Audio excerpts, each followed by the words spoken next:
যদি এমন হয় কিছু সময় পর তোর স্বামী বাসর ঘরে তোর হাতে ডিভোর্স পেপার ধরিয়ে দেয়। 17 বছর বয়সে বিয়ে হয়ে যাওয়াটা অতন্দ্রীর কাছে আহামরি কোনো খুশির কারণ ছিল না। তেমনই ছিল না মন খারাপ করে থাকার কারণ। বিয়ে করতে হবে বলে যেন করেছে এমন একটা দায়সারাভাবে কনে সাজে বসেছিল। চারিদিকে আলোর ঝলমলে পরিবেশে এমন কথা শুনে চমকে উঠেছে সে। কথাটা এ বাক্যে শেষ হয়নি। তার প্রিয় বান্ধবীরা বসেছিল চারপাশে, তারাই বলে চলেছে এসব। অতন্ত্রের বান্ধবী সাইমাকে থামিয়ে আবিদা বলল, আরে দোস্ত, এমনও তো হতে পারে ওই লোকের আগে থেকে আরেকটা বউ আছে, কিংবা সে তার বাচ্চার দেখাশোনা করার জন্য তোকে বিয়ে করছে। আদিবার কথায় কিছুটা কপট সুরে বলল, আশ্চর্য, তোরা এসব বলছিস কেন? আমার মা বাবা কিনা জেনেই আমাকে বিয়ে দেবে? তারা নিশ্চয়ই খোঁজ নিয়ে বিয়ে দিচ্ছে। ফোড়ন কাটে সাইমা, কিছুটা মুখ ভেঙচিয়ে বলল, আন্টি আঙ্কেল তোকে আদর করে নাকি? আদর করে তন্দ্রা আপাকে। না হলে যেখানে আমরা সবাই ভেবেছিলাম রায়ান ভাইয়ের সাথে তোর বিয়ে দিয়ে তোকে বাড়িতে রাখবে, সেখানে তার সাথে বিয়ে দিল তন্দ্রা আপার। আর তোর বিয়ে দিচ্ছে তোর থেকে গুনে গুনে 10 বছরের বড় ওই লোকের সাথে। বল, তোকে ওই লোকের বিয়ে করার কারণ কি হতে পারে? তুই হাঁটুর বয়সী মেয়ে তার। তোরা কি আমাকে এসব বলতে এসেছিস? আমরা তোর ভালো চাইতাম রে। বারবার করে বললাম চল থানায় যাই, না, তুই তো রাজি হলি না। আঙ্কেলের মান সম্মানের কথা চিন্তা করে এসব বললি, অথচ সেই তোকে ভাসিয়ে দিচ্ছে। বাদ দে তোরা, আমাকে এসব বলিস না। নিশ্চয়ই বাবার কোনো কারণ আছে আমাকে এই মুহূর্তে বিয়ে দেওয়ার। বাবা হয়তো সেই কারণ আমাকে জানাতে চায় না। আমার ভালো চিন্তা করে সে সিদ্ধান্ত নিয়েছে। কথা বাড়ানোর সুযোগ পায় না কেউ। দুজন এসে বিয়ে পড়ানোর কাজ সম্পূর্ণ করে। 5 লাখ টাকা কাবিনের সবটাই নগলে উসুল দেয় বর। অতন্দ্রের গা ভর্তি গহনা এবং নগদ টাকায় এভাবে উসুল দেওয়ার বিষয়ে চারপাশে মেহমানদের মাঝে একটা গুঞ্জন সৃষ্টি হয়। সবাই বলতে থাকে, আমিন সাহেব বেশ ভালো পাত্রে কন্যা দান করছেন। দেখতে দেখতে বিদায় মুহূর্ত চলে এলো। গাড়িতে উঠে বসার পূর্বে সাইমা এসে ফিসফিস করে অতন্দ্রের কানে বলল, দেখ দোস্ত, আমরা তোর ক্ষতি চাই না। তোর ফোনে প্রথম নাম্বার আমার থানার ওসি সাহেবের। তাছাড়া জরুরি নাম্বারে কল দিলেও পুলিশ চলে যাবে। তুই সাবধানে থাকিস। বলা যায় না কখন কি হয়। হতে পারে এত টাকা দিয়ে তোকে কেবল বিয়ে করে নিয়ে যাচ্ছে পাচার করে দেওয়ার জন্য। গল্পে তো এমনই হয়, পড়েছি তো আমরা। সেদিনের সিনেমাতেও দেখলাম একটা মেয়েকে কেমন 8 বছর কিডন্যাপ করে রেখেছিল। সাবধানতার মার নেই। তুই সাবধানে থাকিস। ভ্রুকুচকে সাইমার কথা শুনে ফোন হাতে নিল অতন্দ্রী। সে সারা জীবনের জন্য পর হয়ে গেল তার বাবা মার কাছে। এ বাড়িতে আসা তো হবে, কিন্তু আগের মতো আর নয়। কেমন পরপর লাগছে নিজেকে। বাড়ির ওই ভাঙা দেওয়াল, তার পানি খাওয়ার মগটা, ওই যে ফুলের টব, কিংবা তার পাশে বসে থাকা বিড়ালটা, সবকিছুই কেমন আপন আপন লাগছে তার। সব ছেড়ে যেতে ইচ্ছে করছে না। মনে হচ্ছে বুকে আগলে নিতে পারলে ভালো লাগবে, অথচ সে কিছুই করতে পারছে না। কান্নায় ভেঙে পড়ল সে। বাবার হাত ধরে বলল, বাবা, আমি যাব না। এভাবে পর করে দিলে? আমিন সাহেব মীর মাথায় হাত বুলিয়ে দিয়ে গাড়িতে বসিয়ে দিলেন। বর তথা আদৃতকে বারবার অনুরোধ করতে লাগলেন যেন খেয়াল রাখে মেয়ের। কান্নারত অবস্থায় অতন্ত্রীকে রেখে আদৃত একটু বিরক্ত অনুভব করল না। বিয়ের গাড়িটা কনের এলাকা ছেড়ে এগিয়ে যাচ্ছিল ধীরে ধীরে। সাথের গাড়িগুলোকে এগিয়ে যেতে বলল। তারা দাঁড়ালো নদীর পাড়ে ব্রিজের ওপরে। ড্রাইভারকে পাঠিয়ে একটা আইসক্রিম কিনে এনে টোকা দিল দরজায়। অতন্ত্রী বসে বসে কেঁদেই যাচ্ছিল। শব্দে বাইরের দিকে তাকালে আদৃত দরজা খুলে তাকে বাইরে আসতে বলল। এক পা নামিয়ে বসতে পারল। মাথার ওড়নাটা আটকে গেছে গাড়ির সাথে। অসহায় দৃষ্টিতে তাকালো আদৃতের দিকে। কিছুটা উবু হয়ে আদৃত ওড়নায় লেগে থাকা ক্লিপগুলো খুলে দিল। হাত ধরে স্ত্রীকে নামিয়ে দিয়ে দাঁড়ালো একপাশে। আকাশে মস্ত বড় চাঁদ। নদীর পানিতে তার আলো এসে পড়ছে। ছোট ছোট ঢেউ যেন অসংখ্য রূপোর স্পর্শ। মুগ্ধতা চোখে মুখে লেপটে গেল মেয়েটার। তার দিকে আইসক্রিম এগিয়ে দিয়ে আদৃত বলল, মা বাবা কখনো পর হয় না, তারা আমাদের মনে থাকে। আমরা তাদের বয়ে নিয়ে বেড়াই, ঠিক তেমনই তারাও আমাদের মনের মাঝে বয়ে নিয়ে বেড়াচ্ছে। তোমার মন খারাপ করার কিছু নেই। আগামীকাল তুমি ফিরে যেতে পারবে। চকিতে তাকালো ততন্দ্রী। কি মায়া মায়া কণ্ঠ মানুষটার। তার মুখটা দেখতে কেমন হবে লোভ সামলাতে পারেনি সে। বিয়ের আগে লজ্জায় তার মুখের দিকে তাকাতে পারেনি, কিন্তু এখন লজ্জা নয়, কেমন মায়া মায়া লাগছিল। ফুরফুরে নদীর বাতাস সাথে চাঁদের আলোতে দাঁড়িয়ে তার মন খারাপ উবে গেল। আইসক্রিমটা খাওয়ার সময় অযথায় খিলখিল করে হেসে উঠল মেয়েটা। সে দেখছিল নদীর আলো আর আদ্রিত দেখছিল কিছুটা এলোমেলো চুলে লাল বেনারসি পরা একটা মেয়ে, যার বা চোখের কাজলটা লেপটে গেছে। লিপস্টিক উঠেছে নিচের ঠোঁটের। কান্নার কারণে চোখটা ফুলেছে, অথচ হাসিটা। প্রাক্তনীর সাথে জেদ করে নিজের থেকে 10 বছর বয়সী ছোট মেয়েকে বিয়ে করে সে ঠকেনি, বরং তার জীবনটা সুন্দর হয়ে উঠেছে এই হাসির কারণে। উঁচু হিল পড়ার কারণে হুট করে পা স্লিপ করে গেল অতন্ত্রীর। সে খামচে ধরল আদ্রিতের বুকের দিকটা। একটু হলে সে পরিচিত ব্রিজ থেকে। মুহূর্তে মনে পড়ে গেল সাইমার বলা কথাগুলো। তার ভীষণ ভয় হতে লাগলো এই নির্জন ব্রিজের ওপরে, ফোনটাও গাড়িতে। এখন সে কি করবে যদি সত্যি সত্যি তাকে কিছু করে আদ্রিত? বিয়ের কনের চোখে মুখে লাজুকতা এবং মনে অস্থিরতা থাকে। সেই অস্থিরতাটা আদ্রিত বেশ অনুভব করছিল। আদ্রিত সরু সরু আঙ্গুলের ফাঁকে ফাঁকে আবদ্ধ করে নিয়েছে অতন্ত্রের আঙ্গুলগুলো। মেয়েটা ঘুমিয়ে আছে বটে, কিন্তু মাঝে মধ্যে কেঁপে উঠছে গাড়ির ঝাঁকুনির কারণে। বাড়ির কাছে গাড়ি এসে দাঁড়াতেই আদ্রিত ধীরে ধীরে ডাক দিল তাকে। মিনিট খানেক সময় নিয়ে নিজেকে গুছিয়ে নিল নতুন বউ। দরজায় দাঁড়িয়ে আছে আদ্রিতের মা আয়েশা বেগম। ছেলের বউকে নামিয়ে নিলেন। প্রতিটি পরিবারের কিছু নিয়ম থাকে। তাদের পারিবারিক নিয়মকানুন পালন করে দুজন মহিলাকে দিয়ে আদ্রিতের রুমে পাঠালেন অতন্ত্রীকে। তুমি চাইলে শাড়ি বদলে অন্য কাপড় পরে নিতে পারো বউ। শোনো মা, তুমি এবারের একমাত্র বউ, তাই সংসারকে নিজের করে নিতে না পারলে তোমার কষ্ট হবে। আমি চাই তুমি শুরু থেকে এটা মেনে চলো। তোমার যদি মনে হয় তুমি শাড়ির বদলে নিবে তো নিবে, আর ইচ্ছে হলে এই শাড়িতে ফ্রেশ হয়ে এসো। শাশুড়ির এমন কথায় হাঁপ ছেড়ে বাঁচল সে। ভারী না হলেও কিছুটা গরম লাগছিল তার। তন্দ্রাপা বুদ্ধি করে চুল এমনভাবে বেঁধেছিল যেন সে একাই খুলতে পারে। চুল খুলে নিয়ে গোসল ছেড়ে বেরিয়ে এসে আরেক বিপদে পড়ল। কোনোভাবে শাড়ির আঁচল বাম হাতে উঠছে না, বারবার ডান হাতে আঁচল উঠে আসছে। বিরক্ত হয়ে ফুলসজ্জিত বিছানায় একপাশে ধপাস করে বসে পড়ল সে। চোখে মুখে বিরক্তি নিয়ে শাড়িতে দুটো লাথি বসিয়ে দিয়ে নিজের রাগ প্রকাশ করতেই খট করে দরজা খুলে গেল। আদ্রিত রুমে প্রবেশ করে দেখতে পেল আধখানা শাড়ি এলোমেলোভাবে পেঁচিয়ে বিছানায় চিত হয়ে শুয়ে আছে অতন্ত্রী। এমন অবস্থা দেখে ভীষণ হাসি পেলেও নিজেকে সামলে নিয়ে দরজায় 2বার টোকা দিয়ে আদ্রিত বলল, এভাবে শুয়ে আছো কেন? কোনো সমস্যা হয়েছে তোমার? আমি আসলে শাড়ি পরা ভুলে গেছি। আগে পারতে, নাকি আজ ভুলে গেছো? আগেও পারতাম না, আপু শিখিয়ে দিয়েছিল, তবে ভুলে গেছি। ইউটিউব দেখব, কিন্তু আমার ফোনে এমবি নেই। আপনার বিকাশে টাকা হবে? কেন এমবি কিনব? এই যে আমার কাছে 500 টাকার নোট, আপনি আমাকে 30 টাকার লোড দিন, ভাঙতি টাকা আগামীকাল দিয়ে দিন। তুমি টাকা পেলে কোথায়? মা আসার সময় দিয়ে দিয়েছে। আপনার মাকে দেওয়ার জন্য। মানে? মাকে দেওয়ার জন্য কেন দিয়েছে? আর তুমি কেন নিবে? শাশুড়িকে সালাম করে না দিতে কি দিতে হয়? কিন্তু আপনার মা বলল সালাম করতে হবে না, তাই টাকা দেইনি। ভেবেছি পরে দিব, কিন্তু আমি তো পুরোটা নিব না, মাত্র 30 টাকা নিব। আমার বাসায় ওয়াইফাই আছে, পাসওয়ার্ড দিবেন? আমি না হয় প্রতি মাসে 100 টাকা করে বিল দিব। বিস্ময়কর দৃষ্টিতে সদ্য বিয়ে করা স্ত্রীর প্রস্তাবের রেশ কাটতে অল্প সময় লাগল।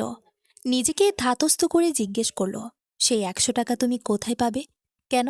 ও যে মহারণার 5 লাখ টাকা বাবার কাছে রেখে এসেছি, সেখান থেকে। তুমি আমার স্ত্রী, তবে তোমাকে কেন বিল শেয়ার করতে হবে? অতন্দ্রের এই মুহূর্তে খেয়াল হলো সে অবাস্তব কথাবার্তা শুরু করেছিল। এত কথা না বলে সে সরাসরি আদ্রিতের ফোন চাইতে পারত। মাথা চুলকে সে বলল, আসলে মাথা কাজ করছিল না। দরজায় সেই মুহূর্তে টোকা দিয়ে আদ্রিতের বাসার কাজের মেয়ে রিমি বলল, মামা, নানি আপনাদের নিচে যেতে বলেছে, রাতের খাবার নিয়ে সবাই বসে আছি। রিমিকে পাঠিয়ে দিয়ে আদ্রিত বলল, উঠে দাঁড়াও, আমি সাহায্য করছি, দেখিয়ে দিচ্ছি। আপনি পারবেন? সন্দেহ আছে। আদ্রিতের নির্দেশনায় বেশ ভালোভাবেই শাড়ি পরে নিল অতন্ত্রী। এবার তার শাড়ির আঁচল ডান নয় বামে উঠেছে। হালকা টুকটাক গয়না পরে মাথায় কাপড় দিয়ে বলল, আমার না একটা সমস্যা আছে। যেহেতু আপনি আমার স্বামী, সারা জীবন থাকতে হবে, তাই লজ্জা না করে বলে ফেলতে চাচ্ছি। বলে ফেলো, সংকোচের কিছুই নেই। আমি না দাওয়াত বাড়িতে খেতে পারি না, মানে আমার মনে হয় দ্রুত খেতে হবে, না হলে আমি পেছনে পড়ে যাব। কিন্তু আমি দ্রুত খেতে বসে কিছুই খেতে পারি না। আচ্ছা, কিন্তু এটা তো তোমার নিজের বাড়ি, কিন্তু আজ তো অনেক মানুষ, আমি বসে থাকবো তোমার খাওয়া শেষ না হওয়া অবধি। অতন্ত্রী একটা মিষ্টি হাসি দিয়ে সম্মতি জানালো। খাবার টেবিলে দুজন পাশাপাশি বসেছে, আদ্রিতের মামা, চাচারা কয়েকজন এবং বরকনে। এক একজন সময়ে সময়ে খাবার দিয়ে অতন্দ্রের প্লেট ভর্তি করে ফেললেও সে কিছুই খেতে পারছে না। অল্প অল্প মুখে তুলছে। তার কারণে আদ্রিত বেশ ধীরে ধীরে খাবার শেষ করলো। বাসরাতে যখন তাদের দেওয়া হলো, তখন অতন্দ্রের লম্বা ঘোমটা দিয়ে বসে আছে। আদ্রিত তার মুখ দেখে একটা স্বর্ণের চেন এগিয়ে দিয়ে বলল, এটা অতন্দ্রের গিফট। বিনিময়ে অতন্দ্রী নিজের শাড়ির আঁচলের নিচ থেকে একটা বাক্স বের করে আদ্রিতের হাতে দিয়ে বলল, এটা আপনার। পছন্দ না হলেও ২-১ দিন পরিয়েন। আমার ভীষণ পছন্দ হয়েছিল যখন সাইমা তার বয়ফ্রেন্ডের জন্য কিনতে গিয়েছিল। সেদিন থেকেই টাকা জমিয়ে এটা আমি কিনেছি। বিগত ১ বছর ধরে এটা আমার কাছে ছিল। গতকাল আপু যখন বলল বর কিছু উপহার দেবে, দিলে আমি যেন নিয়ে নেই, তর্ক না করি। সেই মুহূর্তে আমার মনে হয়েছিল আপনিও তো বিয়ে করছেন, আপনার মুখটা তো আমি দেখব, তবে আমি কি উপহার দেব? তখন এটার কথা মনে হয়েছিল। আদ্রিত খুলে দেখল একটা ঘড়ি। দাম বড়জোর ১৫০০ টাকা হবে। কিন্তু অতন্দ্রের মুখের হাসিটা এবং ইচ্ছেটার মূল্য অনেক। তার এখন ইচ্ছে করছে স্ত্রীকে নিয়ে বাইরে যেতে, গল্প করতে, কিংবা ভীষণ ভালোবাসতে। কিন্তু অতন্দ্রের ক্লান্তি চোখে মুখে প্রকাশ পাচ্ছে। বিছানায় গায়ে এলিয়ে দিয়ে অতন্দ্রী বলল, আপনার কোলবালিশ নেই? আছে, ওয়েট। কিন্তু এটা তো নরম, আমার বালিশটা শক্ত ছিল, ওটা ছাড়া ঘুম হবে না। আপনি আমায় একটা কোলবালিশ বানিয়ে এনে দিন, শক্ত দেখে। আমি টাকা দিয়ে দেব, মোহরণার টাকা থেকে। কবুল শব্দটা একটা ম্যাজিক আছে, যে ম্যাজিকটা দুজন সম্পূর্ণ অচেনা মানুষটাকে একটা সম্পর্কে আটকে ফেলে, স্নিগ্ধ, মিষ্টি এবং উষ্ণ সম্পর্কে।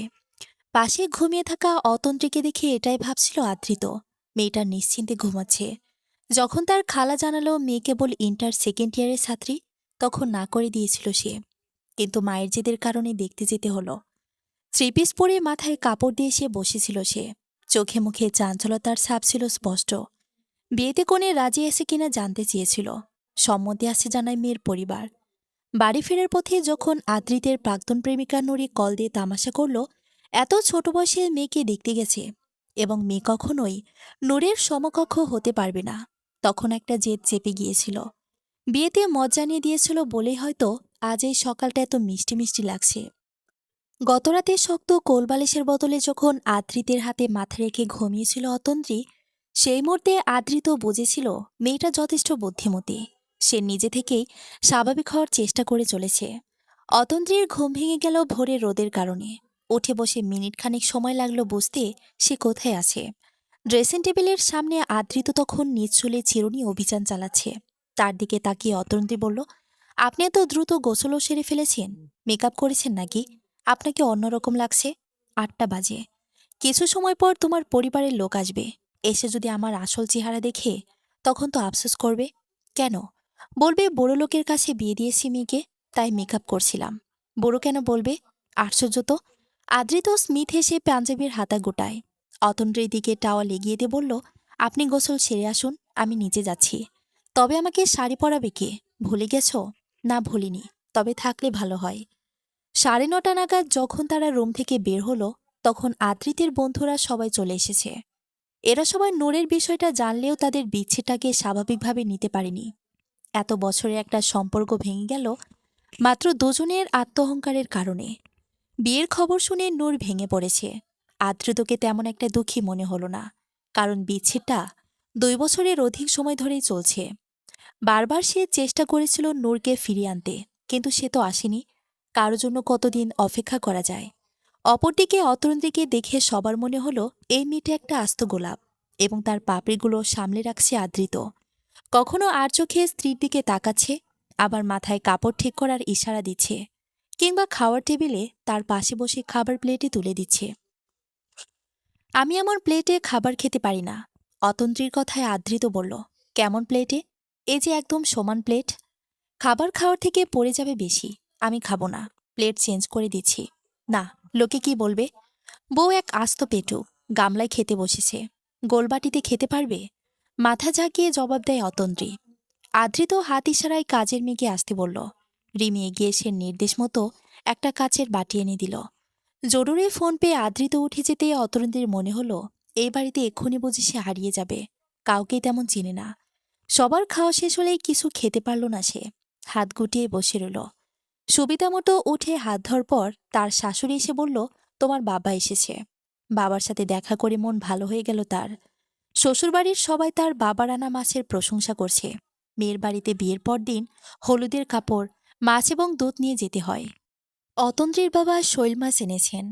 মুরব্বীরা বলাবলি করছিল শৈল মাছ আনলে নাকি মেয়ের প্রথম সন্তান ছেলে হয়। বাবার বুদ্ধি আছে বেশ। সব শুনে লজ্জা লাগছিল মেয়েটার। বাবার সাথে দেখা করার পর তাকে রুমে চলে যেতে হলো। তাকে সাজানোর জন্য লোক এসে গেছে। কিন্তু পেটে ক্ষুধা নিয়ে তার কিছুতে সাজতে ইচ্ছে হচ্ছে না। কনের সাজ পুরো করার আগেই রুমে প্রবেশ করল আদৃত। বিউটিশিয়ানদের বাইরে কফি খাওয়ার ব্যবস্থা করা হয়েছে। সেদিকটায় কিছু সময় বিশ্রামের জন্য যাওয়ার অনুরোধ জানালো। সবাই চলে যেতে খাবার হাতের রুমে দ্রুত প্রবেশ করল সে। অতন্দ্রী প্রায় ঘুমিয়েই পড়েছিল। আদৃতের ডাকে তাকিয়ে রইল। তাকে উঠিয়ে বসিয়ে আদৃত বলল, তোমার মোহরণার টাকা দিয়ে বাইরে থেকে রসমালাই কিনে এনেছি, খাবে? কত টাকা নিয়েছেন? নিয়েছি যা লেগেছে। বাবা দিয়ে দিল? কেন দিবে না? আমি তো টাকা দিয়ে কত কিছু করব ভেবেছিলাম একজোড়া পাখি কিনব, যারা পুরোদিন কিচিরমিচির করবে। তারপর সমস্যা নেই, একটা রসমালাইতে আর কত টাকায় যাবে? হুম, তাও ঠিক। এভাবে তাকিয়ে কি দেখছেন? তুমি অনেক মিষ্টি করে কথা বলো। তাহলে লবণ মিশিয়ে নেবেন শোনার সময়। স্যালাইন আর কিনতে হবে না। আদৃত হাল ছেড়ে দিল। এই মেয়েটা প্রচুর বাজি, তার বুঝতে বাকি রইল না। তবে ভয় হতে লাগলো যদি এমন বোকামি কিছু তার বন্ধুদের সামনে করে বসে, তখন কি হবে? নড়ি মুহূর্তে সব জেনে যাবে আর কিছু না কিছু করবে। কিন্তু তাকে ভুল প্রমাণিত করে অতন্দ্রী বাইরের মানুষের সামনে পুরোপুরি বদলে গেল। তার ব্যবহার দেখে মনে হচ্ছিল সে 25 বছরের যুবতী, যে আত্মীয়দের আপ্যায়ন করছে নিজ থেকে। বাড়ির বড়দের খাবার বেড়ে দেওয়ার সময় কিংবা আদৃতের বন্ধুদের সামনে সে এক পূর্ণ বয়সী নারী। কথায় কাজে তার ব্যক্তিত্ব প্রকাশ পাচ্ছিল। সবাই বেশ প্রশংসা করল। আদৃত বুঝতে পারল বদ্ধ দরজার আলের বোকা বোকা মেয়েটা কেবল তার স্ত্রী, যে তাকে আপন করে নেওয়ার জন্যই ইচ্ছে করে বোকা বোকা কথা বলে। এভাবে তাকিয়ে কি দেখছ? আমার নিজের বলতে একটা বর আছে, তাকে দেখছি। অতন্ত্রীর কথা শুনে কিছুটা চমকে উঠেছে আদৃত। দীর্ঘশ্বাস ফেলে সে ড্রাইভিংয়ে মনোযোগ দিল। অফিস থেকে 7 দিনের ছুটি নিয়েছিল। বিয়ে বাবদ ইতিমধ্যে 3 দিনের ছুটি শেষ। আজ অতন্ত্রীদের বাড়ি যাচ্ছে। সাথে কয়েকজন বন্ধু আছে। তাদের কাউকে গাড়িতে আনতে পারেনি আদৃত। তার স্ত্রী পূর্বে বলে দিয়েছিল তারা একা যাবে। মেয়েটা বয়সে তার থেকে বেশ ছোট, অথচ মানিয়ে নেওয়ার চেষ্টা দেখে অবাক হয়েছিল সে। পুরোটা জীবন যেখানে একত্রে থাকতেই হবে, সেখানে মানিয়ে নেওয়াটাই শ্রেয়। দীর্ঘ বিচ্ছেদে সে নূরকে প্রায় ভুলেই বসেছিল। বন্ধুবান্ধবের সাথে দেখা না হলে তেমন একটা মনে পড়ে না নূরের কথা। ব্রিজের কাছাকাছি আসতেই আদৃতের চোখ হলো ফুচকার দোকানে বসে থাকা নূরের দিকে। কালো রঙের শাড়ি পরেছে, চুলগুলো খোলা। আঁচলটা ছেড়ে দিয়ে কানের পিঠে চুল গজে দিচ্ছে। ফুচকার প্লেট হাতে নিয়ে মায়ের দিকে এগিয়ে দিচ্ছে। গাড়ির গতি কমিয়ে দিয়ে সেদিকে তাকিয়ে রইল আদৃত। বেশ শুকিয়ে গেছে মেয়েটা। চোখের নিচে এতটা কালি কবে জমল? একটাবার ইচ্ছে হলো গাড়িটা থামিয়ে কথা বলতে। অতন্ত্রীকে দেখাতে আবার মনে হলো যদি নূর সিগারেট করে। একটানে ব্রিজ পার হয়ে সিগারেট ধরালো সে। বৃতৃষ্ণা লাগছে সব কিছুতে। পাশে বসে থাকা অতন্ত্রী তখন কথা বলছিল, কিন্তু সেসব কিছুই কান অব্দি যাচ্ছে না তার। কেবল মনে পড়ছে নূর কি অসুস্থ, হাতে পড়া ডাক্তার কিসের। ও বাড়িতে পৌঁছে আদৃত তার বন্ধু শুভকে ডেকে নিয়ে একটা ফাঁকা জায়গায় গিয়ে বসল। ভনিতা না করে বলল, তোর সাথে নূরের যোগাযোগ আছে? না, থাকার তো কিছুই নেই। ওর বয়ফ্রেন্ড কি করে? বিয়ে করবে কবে? সামনে করবে। শুনেছি জার্মান থাকে। ও দেশ থেকে এসেই করবে। আবার ফোনেও হতে পারে। সরাসরি ওই দেশেই সংসার করবে। এত সহজ হলে তবে এতদিনেও কেন করেনি? নূর কেমন আছে শুভ? আমি বিয়ে করে ফেলেছি। এবার আমায় সব বলতে পারিস। আদৃতের কথায় কিছু একটা ছিল। জ্বলন্ত সিগারেটটা হাতে নিয়ে শুভ তাকিয়ে রইল সেদিকে। আঙ্গুলের টোকায় বার দুয়েক ছাই ফেলে দিয়ে বলল, নূরকে হারিয়ে তুই অনেক কিছু হারিয়ে ফেলেছিস। আমার কি মনে হয় জানিস? তুই কখনো ওকে ভালোই বাসিসনি। ও কেন তোকে ছেড়েছে কখনো বোঝার চেষ্টা করিসনি। আমি ওকে ছাড়িনি, ও ছেড়েছে। আমার চাকরি ছিল না বলে ও আমায় ছেড়েছে। আমার বাবার ব্যবসা থাকতেও আমাকে চাকরিতে ঢুকতে হয়েছে ওকে দেখানোর জন্য। তুই জানিস আমার মেল ইগো কতটা হার্ড হয়েছে? কারণ ও জানতো তোর সাথে তোর বাবার সম্পর্কটা ভালো যায় না। তোকে তোর বাবা যে ব্যবসায় নিলেও নানানভাবে কথা শোনাবে যাতে তুই কষ্ট পাবি, সেটা যেন না হয়। সেজন্য তোকে চাকরি করতে বলতো। আর দেখ, ওকে দেখানোর জন্য হলেও তুই চাকরি কিংবা বিয়ে দুটোই করলি। তুই কেবল দেখলি নূর তোর বিয়ে ঠিকের আগে কল দিয়ে অপমান করলো। অথচ কেন করলো সেটা দেখলি না? ভনিতা করিস না। করছি না। তোকে এতদিন অপমান নূর তার থেকে তোকে সরানোর জন্য করত। নূরের মায়ের মানসিক অবস্থা তো জানিস। জানি না কেন, কিন্তু সে তোকে পছন্দ করে না। তোকে বিয়ে করলে ওর মা যদি নিজের কিছু করে অথবা তোকে অপমান করে কিছু বলে, এজন্যই দূরে চলে গেল ও। তুই জানিস, অতন্ত্রী তোর নয়, নূরের পছন্দের মেয়ে। ও কি ট্র্যাজেডি সিনেমার নায়িকা হতে চেয়েছে? মহৎ শাস্তি চেয়েছে? নূর তবুও মাকে ছেড়ে আসতে চেয়েছিল। আমার মাধ্যমে জানিয়েছিল তোর মাকে। তবে তোর মা আমায় বলেছিল, সমবয়সী মেয়েকে বিয়ে করা উচিত হবে না তোর। ফিনান্সিয়ালি বা ফিজিক্যালি অতটা স্যাটিসফাই হতে পারবি না দুজনে। নূর বদলায়নি, হয়তো তুই ওকে ভালোবাসিসনি। ও হাসি হাসি মুখে আমায় কি বলেছিল জানিস? বলেছিল, যেখানেই দুই মা আপত্তি করেছে সেখানে আদ্রিত আমার সাথে ঝগড়া করলে, বিপদে পড়লে আমি কার কাছে যাব? আমি চলে গেলে হয়তো সব পাবে, কিন্তু আমি থাকলে সব হারাবে। ও সব হারিয়েছে তোকে ভালোবেসে। ওর কোনো বয়ফ্রেন্ড নেই। মেয়েটার চার দেয়ালে বন্দি। ওর মা ওকে বিয়ে দিতে দিবে না, না তোর সাথে না অন্য কারো সাথে। নিজের জীবনে যে যন্ত্রণা পেয়েছে সেটা মেয়েকে পেতে দিবে না। আন্টি ওকে এখনো মারে। আজ ওর হাতে পোড়া দাগ দেখেছি। ফর্সা হাতে কেমন কালো হয়ে আছে। তোকে ভালোবাসার চিহ্ন। আন্টি ওর হাতে গরম স্যুপ ঢেলে দিয়েছিল। জর্জেট কাপড় গায়ে লেগে হাতের চামড়ার সাথে লেগে যায়, সেই থেকে অমন কালো হয়ে আছে।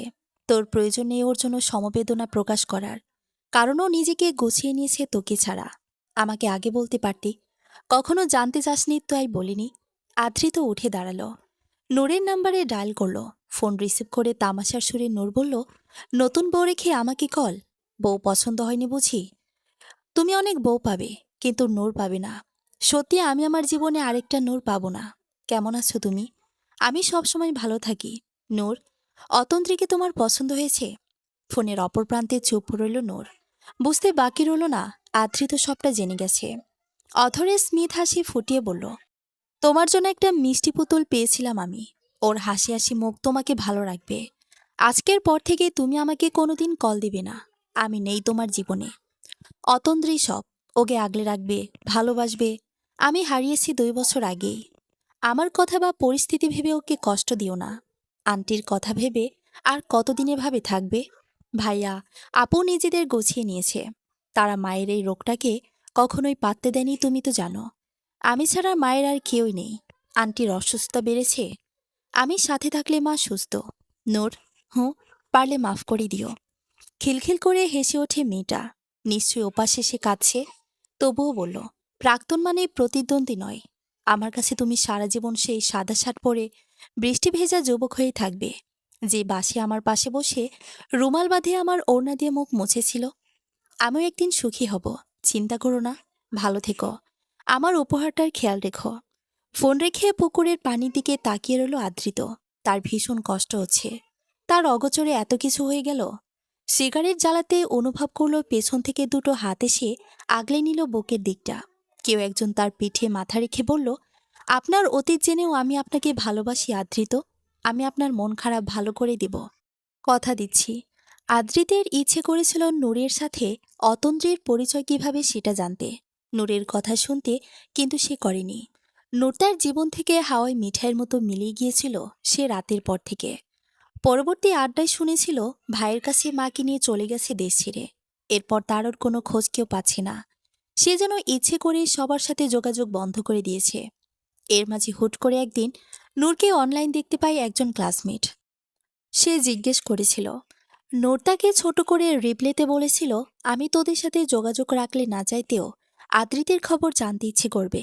হয়তো আড্ডায় আমার কথা ওর সামনে উঠবে। সেটা আমি চাই না। আমি চাই না আদ্রিতের মনে আমাকে নিয়ে অনুশোচনা কিংবা অভিযোগ ওঠুক। আমাকে হারিয়ে যেতে দে, অন্তত আমার সেই মানুষটার ভালোর জন্য। অনুরোধ থাকবে, আদ্রিতের সামনে কখনো আমাকে নিয়ে কোনো কথা বলিস না। ব্যাস, এটুক ছিল তার শেষ কথা।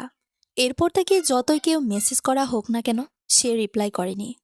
আদ্রিত না থাকলে তাদের আড্ডায় নূরের কথা ওঠে। কেউ বলে নূরের মতো কেউ ভালোবাসতে জানে না। আবার কেউ বলে নূর কেবল নিজের জেদটাই টিকিয়ে রেখেছে। অথচ নূর, তার পাশে কেউ নেই। কেবল একাকিত্বকে বেছে নিয়ে মায়ের মানসিক সমস্যার সাথে সংসার করে যাওয়াটাকে যারা জেদ ভাবে, তারা কি জানে, পৃথিবীতে মরে যাওয়ার থেকে বেঁচে থাকা অধিক সাহসের কাজ। অতন্দ্রীকে ট্রান্সফার করে আদ্রিতির এলাকার কলেজে ভর্তি করা হয়েছে। কলেজের প্রথম দিন তাকে নামিয়ে দিয়ে যাওয়ার সময় অতন্দ্রী তাকে বলল, আমি ভিতরে অপেক্ষা করব, আপনি বাসায় আমাকে নিয়ে যাবেন। কেন, একা যেতে ইচ্ছে করছে? না। ভয় পাচ্ছ? ভয় পাচ্ছি না, তবুও ঠিক আছে, তুমি বাচ্চা মেয়ে তো, আনা নেওয়া করাই যায়। শোনো বাবু, অপরিচিত কারো দেওয়া কিছু খাবে না, একা একা গেট থেকে বের হবে না, কারো সাথে ঝগড়া করবে না। আর হ্যাঁ, ঠিকমতো মনোযোগ দিয়ে পড়বে। পরীক্ষায় ভালো নাম্বার পেলে তোমাকে চিড়িয়াখানায় নিয়ে যাব। অতন্দ্রী চোখ বড় বড় করে তাকিয়ে রইল তার স্বামীর দিকে। কি সুন্দর লোকটা! তার মাথায় হাত বুলিয়ে দিতে দিতে এসব বলছে, যেন সে 5 বছরের বাচ্চা মেয়ে। এই মুহূর্তে অভিভাবক চলে যাবে বলে কান্নাকাটি শুরু করবে। দীর্ঘশ্বাস ফেলে অতন্দ্রী বলল, আপনি আমার সাথে এত বড় বড় আচরণ করবেন না, তখন আমার আফসোস হয়। আর একটা গান মনে পড়ে। আদ্রিত ডান হাত তার মুখ চেপে ধরে বলে, একদম ওসব অশ্লীল গান বলবে না, তুমি জোয়ান মেয়ে আমি জানি। এবার যাও, না হলে সত্যি সত্যি দেরি হয়ে যাবে। আসছি। যে অবধি অতন্দ্রীকে দেখা যায় সে অবধি তাকিয়ে থাকে আদ্রিত। লাঞ্চ টাইমে তাকে কলেজ থেকে বাসায় নিয়ে রেখে আসে। মাঝে মধ্যে সে আসতে না পারলে আদ্রিতের মা আসেন পুত্রবধূকে নিতে। প্রথমে যেদিন মেয়েকে দেখেছিল সেদিনই ভেবেছিল এই মেয়ে তার ছেলেকে সামলাতে পারবে না, কিন্তু ঘটক আশ্বস্ত করেছিল এটাই হবে সেরা একজন। তাই হয়েছে। কেমন একা মেয়েটা পুরো বাড়িতে কাকতালিতে মুখরিত করে রাখে, যেন একদল পাখি কিচিরমিচির করছে বারান্দায় বসে বসে। আজ বিয়ের 2 মাস পুরো হলো। আদ্রিত তার স্ত্রীর জন্য একজোড়া কোলবালিশ কিনে দিয়েছে। অতন্ত্রী চেয়েছিল দেনমোহরের টাকা থেকে টাকা দিতে, তাকে ধমকে বসিয়ে রেখেছিল সে। অবাক করার বিষয় হলো, বিয়ের পরপর যখন বাড়িতে গিয়েছিল তারা, তখন অতরন্দি তার বাবার কাছে সত্যি সত্যি টাকা চেয়েছিল কোলবালিশের জন্য। তখন তার বাবা বলেছিল সে বানিয়ে দেবে, কিন্তু কথা এখানেও থামেনি। মেয়েটা যেন চাইছিল সেখান থেকে 10 টাকা হলেও খরচ করবে সে। বাধ্য হয়ে তার বাবা সেখান থেকে তাকে টাকা দিয়েছিল। সেই টাকা দিয়ে নিজের বান্ধবীদের ট্রিট দিয়েছে। সংসার জীবন বেশ ভালোই বুঝে। রান্না থেকে শুরু করে সব কাজ পারলেও আদ্রিত তাকে ভালোবেসে ফেলেছে দুষ্টুমির কারণে। জীবনে নূরকে হারিয়ে হয়তো তার আফসোস হয়, কিন্তু এটাও মনে হয় নূরকে না হারালে তো অতন্ত্রীকে পাওয়া হতো না। আমাকে একজোড়া পাখি কিনে এনে দিবেন? কেন বলো তো? ওই বারান্দায় রাখবো, কিচিরমিচির করবে, শুনতে ভালো লাগবে। তুমি একাই যথেষ্ট হোমা পাখি। আমার আর পাখি লাগবে না, আমি মোটেও হোমা পাখি না। আমি কি আকাশে ডিম পারি? তা নয়তো কি। এই যে কানের পিঠে পেন্সিল গুজে চা হাতে আমার পাশে দাঁড়াও, রাতের তীব্র ভালোবাসাবাসির পর মাঝে কোলবালিশ রেখে ঘুমাও, অথচ সকালে দেখা যায় আমার হাতে ঘুমিয়ে আছো। এসব আকাশে ওড়ার সময় ডিম পাড়ার থেকেও মারাত্মক। তাই বলে এসব। বসো। তুমি কি জানো? আমি জানি তুমি আমাকে অনেক অনেক ভালোবাসো। এসব তো আমার বলার কথা, আপনি কেন বলছেন? আপনি থাকবেন পান বিক্রি করা দাদুর মতো বেরসিক, যে 5 টাকার ভাঙতি চাইলে ভ্রুকুচকে তাকায়। তুমি একটা আশ্চর্য মেয়ে। তোমার না এক্সাম? যাও পড়তে বসো। একটা কথা ছিল, বলো। বলতে লজ্জা করছে, লিখে দেই? তুমি আর লজ্জা যাচ্ছে না। আচ্ছা দাও লিখে। অতন্ত্রী খাতায় কলমের খোঁচা দিয়ে লিখে দিল, মা বলেছিল বাচ্চা নিতে। বিয়ের 6 মাস হওয়ার পর থেকে যেন আমরা বাচ্চার জন্য চেষ্টা করি। ভ্রুকুচকে আদ্রিত জিজ্ঞেস করল, কোন মা? শাশুড়ি মা। আমার? তুমি কি চাও? এই ইচ্ছেটা হোক। আমার ইচ্ছে ছিল ফার্মাসি নিয়ে লেখাপড়া করার। লেখাপড়া শেষ করে, এখনো তো না হলেও 5 বছর শেষ করে বলিনি, অন্তত 2 বছর যাক, এরপর না হয়। শরীর আর সন্তান দুটোই তোমার, তাই আমার আপত্তি নেই। রাগ করেছেন? আমি তো ওভাবে বলিনি, রাগ করিনি। পড়তে বসো পাখি, কাল পরীক্ষা। তাছাড়া যখন সৃষ্টিকর্তা চাইবেন তখন আমাদের চাওয়ার কিছুই হবে না। অতন্দ্রী হেসে পড়ায় মনোযোগ দিল। আদ্রিত ফোন হাতে নিয়ে ভাবতে লাগলো তার মায়ের কথা। মা বেশ বুদ্ধিমতী। সে উচ্চশিক্ষিত মেয়ে পছন্দ করে না, তাই অতন্ত্রীকে বাচ্চা নিতে বলেছে।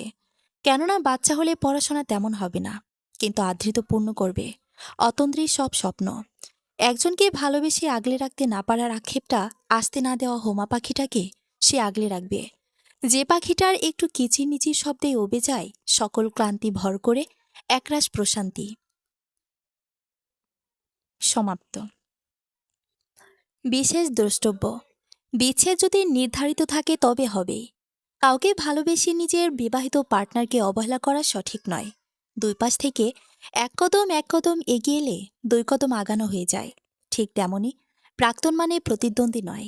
একটা সময় তাকে ভালোবেসেছিলেন, তাই তার জীবনে ভালোবাসার কারণ না হতে পারেন, কষ্ট বা ভয় না হওয়ার চেষ্টা করবেন। দেখবেন আমাদের চারপাশটা সুন্দর, একটু বেশি সুন্দর।